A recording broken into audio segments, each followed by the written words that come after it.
নানান ব্যঞ্জনে তোমাদের সকলকে স্বাগত জানাচ্ছি। দূরের বন্ধু কাছের বন্ধু সকলকে। আমি দেখো এখানে মাছ নিয়েছি। এখন মাছগুলোকে আমি এখন লবণ হলুদ দিয়ে মেখে নেব। তো মাছগুলোতে লবণ দিয়ে দিলাম। এখন এর মধ্যে একটু হলুদ দিয়ে দেব। এটা কিন্তু একদম তাজা, মানে লোকাল মাছ। আর মাছটা বেশ তাজা ছিল, তো ভাজার সময় বোঝা যাবে তখন। তো এখন এর মধ্যে একটু সরষের তেল দিয়ে দিচ্ছি।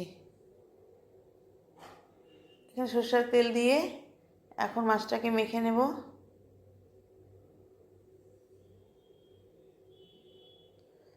এখন তো তেল গরম হয়ে গেছে, এখন মাছটাকে ভেজে নিচ্ছি।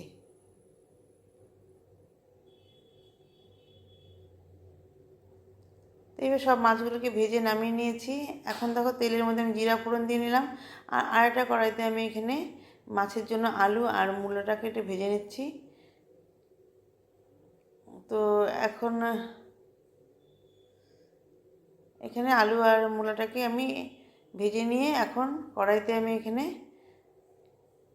পেঁয়াজ আর অল্প কটা গোটা কটা রসুন দিয়ে দিলাম। দিয়ে এখন এর মধ্যে কাঁচা লঙ্কা পেস্ট দিয়ে দিলাম। কাঁচা লঙ্কার পেস্ট দিয়ে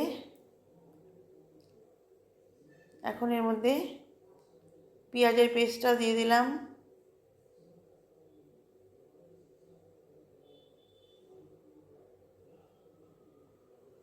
আর এখানে টমেটো পেস্ট দিয়ে দিলাম। দিয়ে একটু লবণ দিয়ে দিলাম। এখন অল্প হলুদ দিয়ে দেব।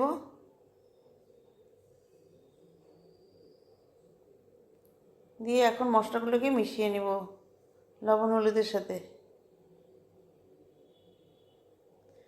দেখো এখন এর মধ্যে ধনে গুঁড়ো আর জিরে গুঁড়ো আর সামান্য একটু কাশ্মীরি লাল লঙ্কার গুঁড়োটা দিয়ে দিলাম। কারণ আর শুকনো লঙ্কা গুঁড়ো দিব না, পরে বেশি ঝাল হয়ে গেলে, মানে লঙ্কাগুলো ঝাল আছে সেজন্য, কাঁচা লঙ্কাগুলো, ওই জন্য আর ঝাল লঙ্কার গুঁড়ো দিলাম না। তাই জন্য এখন এইভাবে ভেজে নিচ্ছি। এখন এর মধ্যে আলু আর মূলো ভাজাটা দিয়ে দিলাম। দিয়ে মশলার সাথে কষিয়ে নিচ্ছি।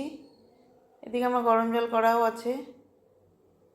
এখন আমি এর মধ্যে একটু গরম জল দিয়ে দেব।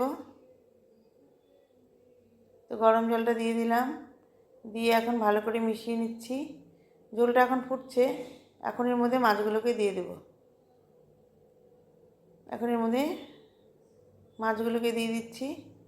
দেখো মাছগুলো যে তাজা, তো দেখেই বোঝা যাচ্ছে যে ভাজার সাথে সাথে না মাছগুলো একদম ফুলে উঠছে, আর প্রায় ভেঙে ভেঙেও যাচ্ছে। একদম মাছগুলো ভীষণ ভালো ছিল। দিয়ে এখন ভালো করে ফুটিয়ে নেব। তো আজ ধনেপাতা ছিল না ঘরে, তো ধনেপাতাটা দিতে পারলাম না। তো ধনেপাতা দিলে একটু ভালো লাগে। তো এইভাবে আমি মাছের ঝোলটা এখন ফুটিয়ে নিয়ে এখন নামিয়ে নেব। তো বন্ধুরা, তোমরা নতুন যারা দেখছো প্লিজ একটু কমেন্টস করবে ও সাবস্ক্রাইব করে অবশ্যই পাশে আসবে। আমিও তোমাদের পাশে থাকবো। আর আমার পুরনো বন্ধুরা, তোমরা আমার পাশে থেকো। এখন আমি মাছের ঝোলটা নামিয়ে সার্ভ করে দিব। তো বন্ধুরা, তোমরা যেন সবাই ভালো থাকো এবং সুস্থ